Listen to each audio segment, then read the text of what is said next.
What is empathic listening? In our last video, we talked about the 5 types of listening. Do you remember them? In today's episode, we will understand and see how can we practice the empathic listening. One of the very efficient way to understand the meaning or learn the meaning of a word or even a concept is to deep dive and try to understand the origin of that word itself and from where does it come from. Empathic. As you might know, empathic comes from empathy, which is actually derived from a Greek word which is empathos. Empathos, which means in feelings. Feelings of who? Feelings of the other person who is talking to you. Recognizing and acknowledging the feeling of the other person. But how can we do that? How can I show to the other person that I'm 100% paying attention and I'm following his point of view? Let me tell you first 2 of the most common mistakes that we are usually doing that prevent us from practicing the empathic listening to another person. The first one is preparing a response. You listen first to a sentence and in the middle of the conversation, your mind goes, how can I respond to that? And you literally forget everything about the rest of the sentence from the person, and consequently, you end up without getting the full picture from the person who is talking to you.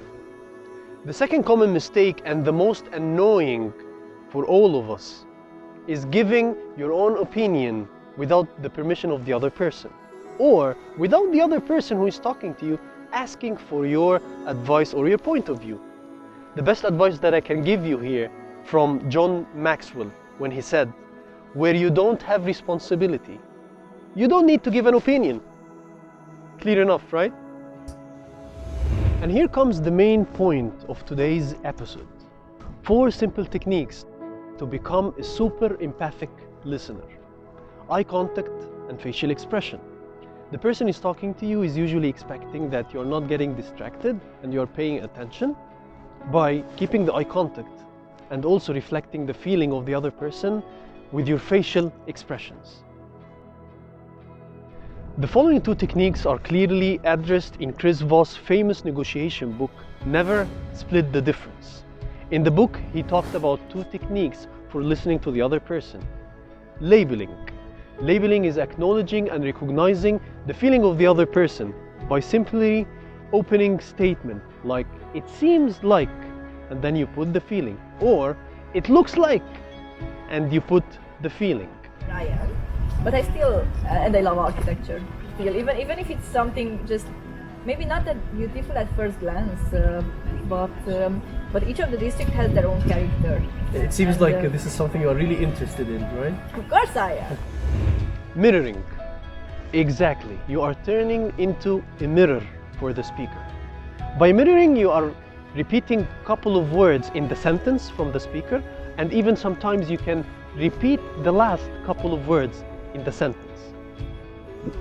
Yeah, but I really do miss my family, of course, because in general it's practically every second week that I see them, and of course now the Every situation. second week? Yep.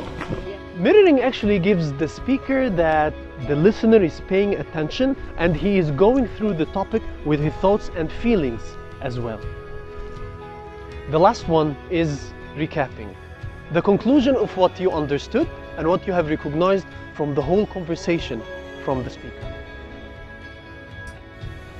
As a result of your empathic listening to the other person, you are giving him what we call psychological air. Exactly. Breathing and letting out the burden out of his or her chest so that he can feel safer and lighter around you. Just imagine that we tried empathically to listen to the people around you. Your partner, your parents or children, your friends or colleagues at work or at university. What would your relationships look like? Keep following us on Values on Air and Motivation Journey to make the world a better place for living.